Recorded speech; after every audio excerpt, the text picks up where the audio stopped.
Welcome back to Dewan Pundit Indonesia, the English version. Before we talk about Liverpool, as promised, we have our CEO on the line. And he is here with us to talk about something very interesting. So let's just say hi first. Hello, hello, Mr. CEO. Can you hear us? Hello. Hi. Hi. How are you? Are you well? I'm really good after 14 hours flight and traveling from Manchester Airport to this city. Recording in progress. Tranmere. Yes. So you're in Tranmere, right? Yes, Tranmere is at the Wirral area. Okay. Is near Liverpool as well. Mm-hmm. And now I'm with one of the young players coach in Tranmere. This is Matt. Hi, Matt. It's good to see you. Hi, everyone. Hi. So, Bang Valen, can you tell us a bit about the program that you are there for with two young talents from Indonesia, one from Dewa United and the other is from Persib, am I right? Yeah. Yeah.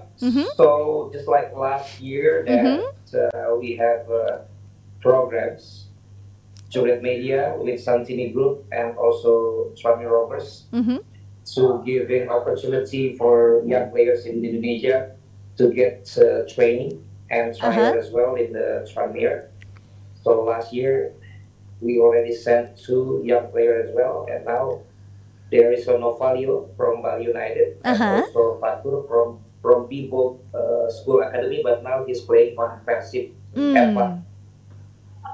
They both 17 years, their age now, and try to getting also trial from this coach and the other coaches in the Tranmere.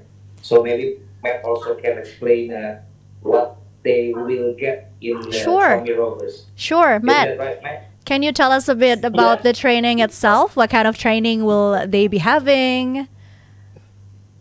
Yeah, sure. So we saw the 2 of them in a tournament in Bandung, and when we were visiting in May this year, and the 2 really impressed us. They were the 2 standout players from our point of view at the tournament. So it was a real honour to invite them here to England and to Tranmere. So they'll be training along with our under-18s on a day-to-day basis. They'll get the opportunity to play in some matches. They've got their first match in 2 days, so they need to be ready. 2 days? And in 2 days' time. And then we will also be giving them insights into other aspects of football, such as nutrition and like match analysis. So we'll work on the games from Friday and watch their games back and analyse the games with them, so that they can sort of start to understand what we do with our players and how they can do that moving forward. They'll have their own gym programs put together, so they'll be having their own strength and conditioning program when they're here in the UK. And then a big part of it will just be the cultural shock and the cultural difference of playing football here in England compared to back home in Indonesia, because already they are shivering because it is so cold here. Yeah. Of course. Yeah, but that's incredible though. They basically got everything they need. I mean, mentality, the diet, everything. Yep. The basic knowledge that they desperately need to be a professional football player. Is there any question you guys like to ask? Yeah, maybe I could ask the coach. Adaptation is going to be crucial for the players in a short amount of time. They will play in the next 2 days. And as a coach, do you straight away give the tactical side in terms of playing for Tranmere? And how do you speak to the players? Do you do it just on the pitch? You do it yourself, or do you have a translator in trying to let the players know how your system is going to be implemented on the pitch? So it's a great question. So at the start, so when they're playing in 2 days' time, it's not going to be an expectation that we're expecting massive things from them, because it's impossible for that to happen in such a short space of time. Playing with players that not only do you not know them, but you don't speak the same language as them. So being able to work with that. It will be not just how we work with these two Indonesian lads, but also how we work with our players to integrate the Indonesian lads with them. We've got a really good bunch of lads here at Tranmere and they'll be really good fit to help integrate Nafalio and Mohamed into the team, which will be really, really vital. So at the beginning, there'll be a lot of sort of generic team talks, but then on the side with the translator, making sure that they sort of get the understanding of what we're looking for.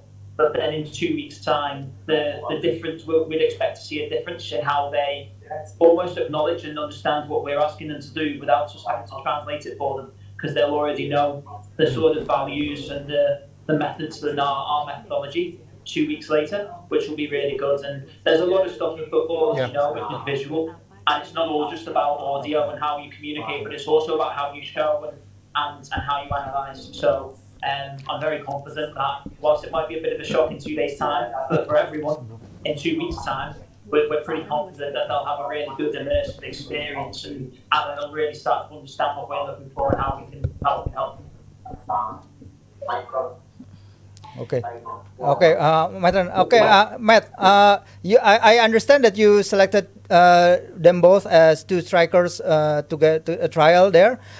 Just wondering, previously it was two defensive players. Do you have the reasoning for that? Do you have any special condition of why you selected two strikers maybe to join the training in Tranmere?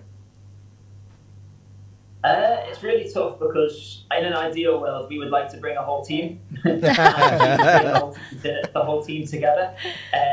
So when you're looking for, the plan was to maybe recruit and invite an attacking player and a defensive player, and that's what we had the last time. We had a midfielder and a defender last year, so that was the intention. But when you see two players that stand out, and even if they're in the same position, then you have to pick the players that we feel are most suited to coming over to the UK and adapting and slotting into our lifestyle and the training. Because there were some good defenders at the tournament in Bandung, but physically was a big one. These two lads we've got over, we really like the whole package that we have, not just the technical side, but also the physical, the mental side, the social. And these are all things that we were analysing during the tournament. So these two excelled in those different areas, and it'll be really good with them because whilst they'll be training together with our team, we'll also be doing individual sessions with them. So for them both to be attacking players, for us as coaches, it's a bit easier to work with them both and try and help them because they're both trying to achieve the same goals because they're in the same position. So that will be quite good for them as well, and they'll have similar types of programs by nutrition, strength and conditioning as a result of that. So that will make it easier for them coming over. It's their first time I hear outside of Indonesia. So to be working on the same wavelength as each other will help them integrate into the 2 weeks that they're going to have with us really well. Okay. Matt, I am first and foremost is thank you for the program. It's good. It's very good. Pak Wandi, halo Pak.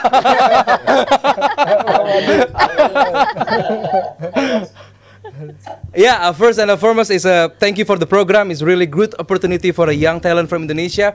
And I read the reports from the Sky Sport that you're very, very die-hard Chelsea fans. I understand that. How confident you? How confident are you? Facing the rest of the season as Chelsea fans.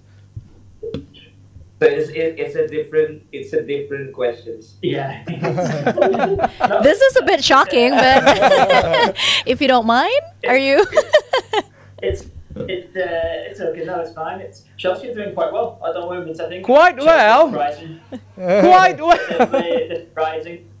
Surprising everyone how quickly Maresca has been able to come in and got the team playing in the way that he wants them to play. I don't think anyone was really expecting Chelsea to be third in the league at this stage of the season already.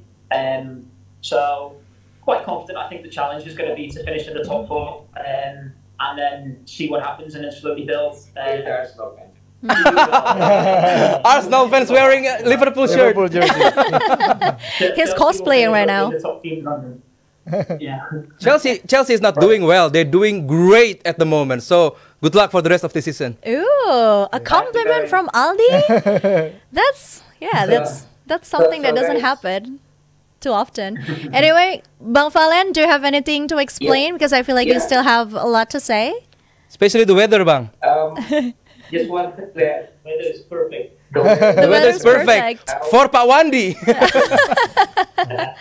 then it's already this is Well, when you're on holiday, everything's perfect. Nice. Aw. No question about that.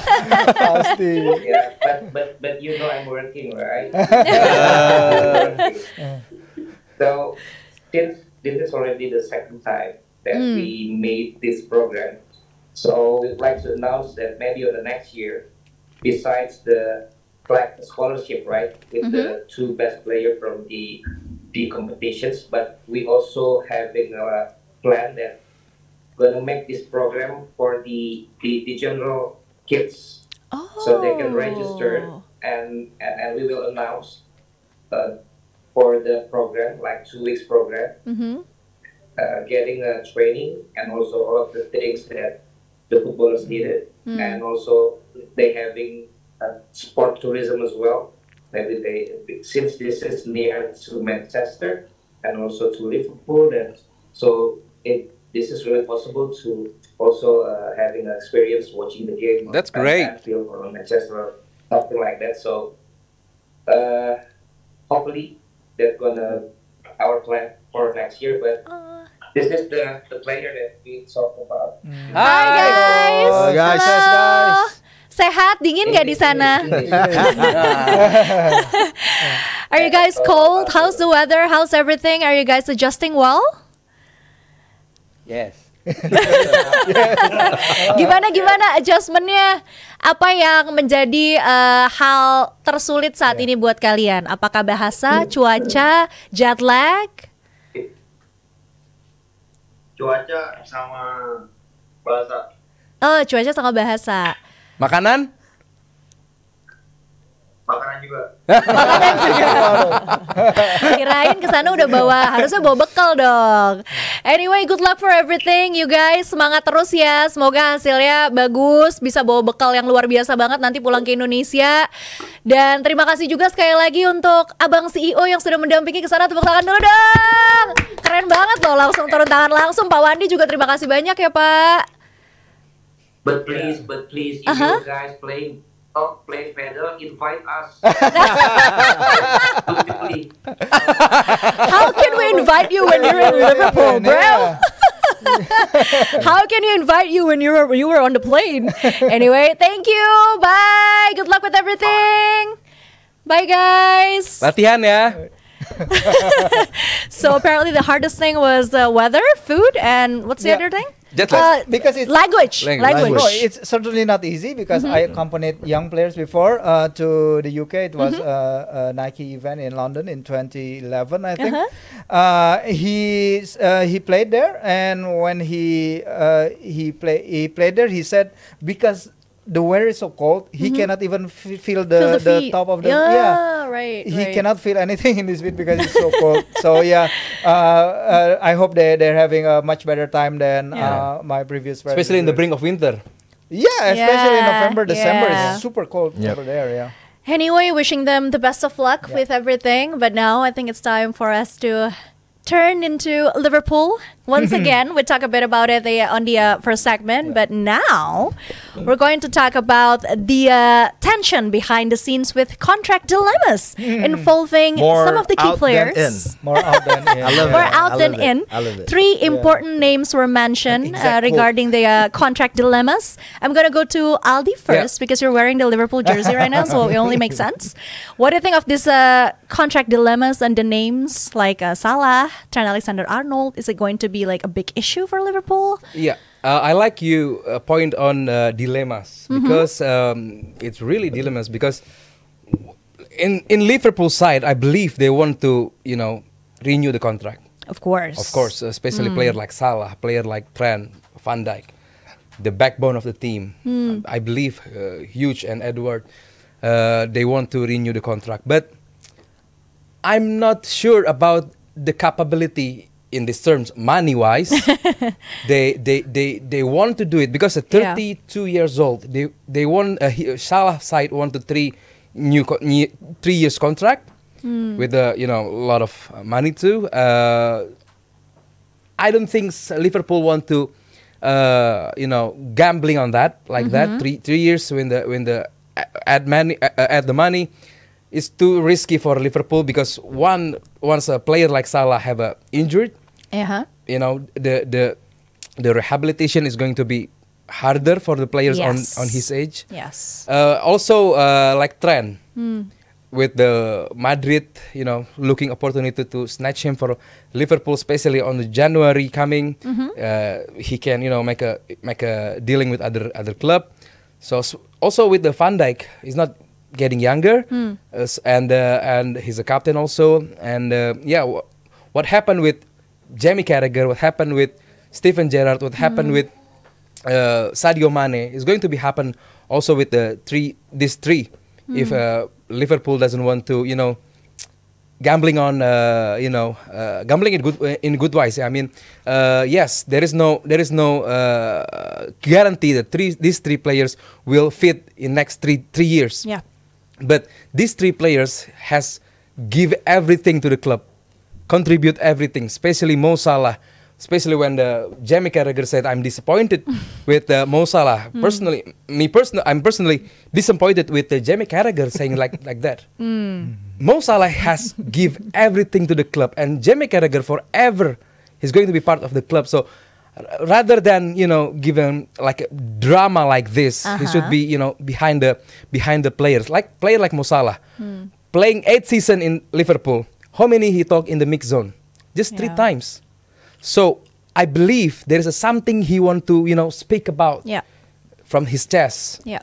And the word like I'm more out than in is very, very reliable. Very, very. I trust that. I believe that because in a 1 month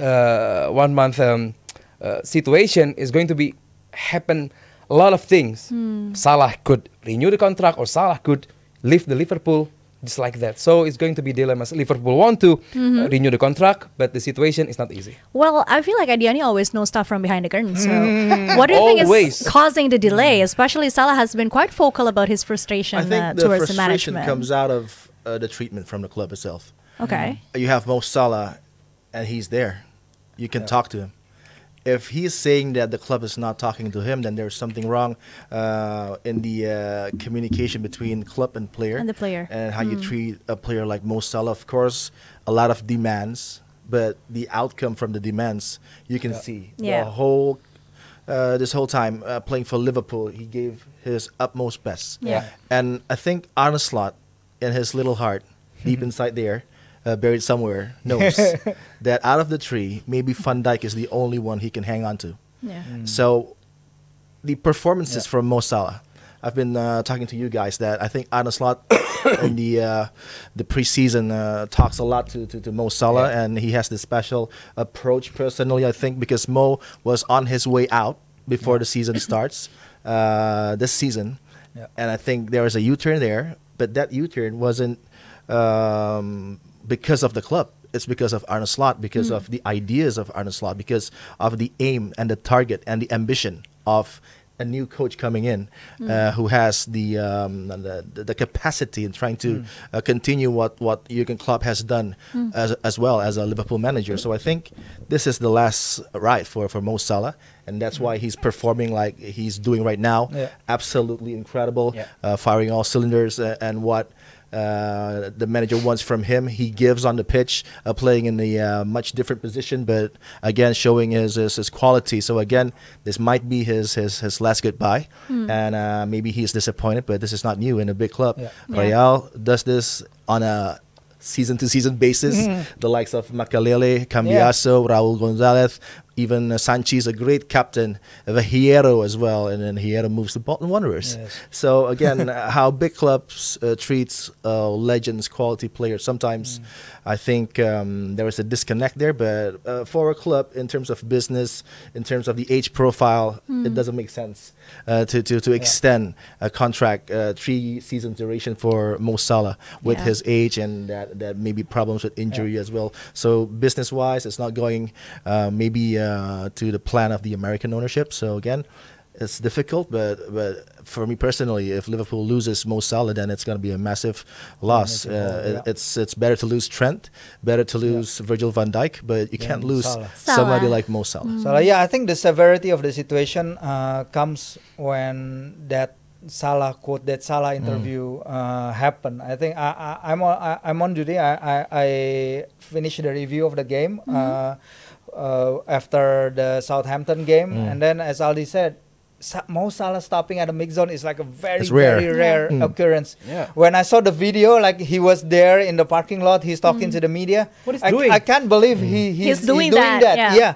Because it only happens twice. Adi said in 2018 after he scored the 40-goal mark in his first debut season, and then 2019 in Madrid after he won the Champions League against Spurs. Other than that, if he comes to the media that way, not through the club channel, obviously he goes to the journalist and said what he said. That's a big statement from him. It says a lot about the situation from him and Abbas, his agent, especially with Salah earning 350,000 a week with image rights and with clauses in the contract. It can easily go up to 1 mil a week. It's a very big contract in Liverpool. He's 32. Of course, with 10 goals and 12 assists, 12 goals and 10 assists in 18 games this season. Minute per goal involvement is his best season ever. Much better than his previous best in 2017-18. But that's it. Maybe the club, thinking about his longevity, his next season wise, the season after that. Maybe Salah doesn't want a 1-year contract. We don't know. We don't know the negotiation behind that because they're not open to that. But Liverpool have already lost 2 big players to Real Madrid before. McManaman in late 90s, and then Michael Owen. So the timing, I think, is it smart of Mo Salah talking before the match against Real Madrid? Perfect timing or what? I think it speaks of. I think we can see behind the lines what his thinking is with the way the words he's chosen more out than in is a big statement also. With the other players, I mean, it's not only the Mo Salah situation. I mean, those are big players, Trent and Virgil. And the next after that, they have Curtis Jones and a few other players who is out of contract. I think this is a big task for Edwards to come on, sort these things out, the contract situations out. Because it creates a lot of instability in the squad. Well, the players, Andrew Robertson said, the Trent is my friend. I'm close to him. I know he's a professional. I know he's focused on the job and everything. But we know that it plays in the player's mind. Actually, if Real Madrid comes knocking on Trent's door, can't say no. Yeah, who can say no? Jude is there. I mean, Bellingham is now a factor in every Premier League club, especially the England national team players that wants to come to Real Madrid, that Real Madrid puts on their target, on their radar. So I think the situation less than 40 days for him, so he can sign a pre-contract agreement with teams that's outside the Premier League. Big danger for them, especially now they're challenging for the Premier League title again. Yeah. So are we all in agreement? If we can only pick one player to stay in Liverpool, that would be Salah, just like what Adiani said. For me, yeah. Aldi? I can between the 3 names. Between the 3 names, I just Trent. want to Trent leave, but Van Dijk and Salah stay. Okay, so that's 2 though. That's I need to choose one. Oh, you Liverpool fan, you. Van Dijk is the. We can only choose is one, the major. unfortunately. No, I cannot. You can't choose between. You can choose between the 2. Yeah. So Van Dijk and Mo Salah. And Mo Salah. Okay, Mas Firzi? I don't know. Trent with his age category, with his involvement, with his potential, I think Salah. I don't know if he can find another striker with that amount of output in the Premier League. Again, a very tough situation for Liverpool to be. Yeah, just like you said, Mo Salah goal contribution. You can't just retweet whatever he said, bro. The best, like this. Even though he's 32 years old, his chance creation as well is going up. Yeah. Especially the position. He's not the right forward. He's become in 4-2-3-1. He's a right winger now. He's not a right attacker. It's not Yeah. more play more, like behind, and pick up the ball from midfield, and also the position, the role is different between the heavy metal football in Klopp era and the Arnold Slot, position based football like now. So with the different of role, Mo Salah still giving like a double digit contribution to the team, even though it's still November. Yeah. So yes, he's a 30 something. something years old, but he's still one of the best player for Liverpool to attack. But in defense wise, come on, it's Van Dijk. So But still, you Trent- can't choose between the two. But with Trent situation, it's going to be massive loss if Liverpool cannot, cash in the player. Right. It should be big chunk of money Liverpool Yeah. should I get. think Tough Salah can decisions. help this situation if maybe if he retires from the Egypt national team, because the international commitment that he has, traveling in the national break with his national team, it puts a lot of strain also with True. his age. True. I mean, if he can stay concentrated, fully focused on Liverpool, I think that will be something that maybe the people behind the scenes Liverpool will appreciate. But That it's means near, they're Virzi, focused. Egypt to Liverpool. Yeah, but the last time he but played, the traveling time, Yeah. The how many travel, times the they played for match, Egypt. anything can still got happen in a injured and he match. can't play Yeah, for yeah. Liverpool, right? Yeah. AFCON. It's For in the a long AFCON, right? Duration, so that is problematic. And the AFCON is of course the date is not perfect for Premier League. Yeah. Yeah. So again, problems if he keeps on playing with Egypt. But I think Egypt without Mo Salah is also going to be a strange Yeah. situation. Retired soon. Yeah. Yeah. So what do you guys think, Jebret Media team? Who do you think should stay? Should it be Trent? The whole Should package. it be Salah? if- All three of them? Speaking for Liverpool fans, Conchita, Yeah. if Mo Salah, Trent, and Virgil can give the Champions League and the Premier League Yeah. this season, so I think if they go, then it'll be a perfect goodbye for Yeah. all three. We talked January here. Yeah. They're champions by November. Yeah. They're acting like champions by November. They acting like a champion. They don't know that City has something up their sleeves. Tough decisions. Again, write your comments in the comment section below, and we'll be right back right after this break.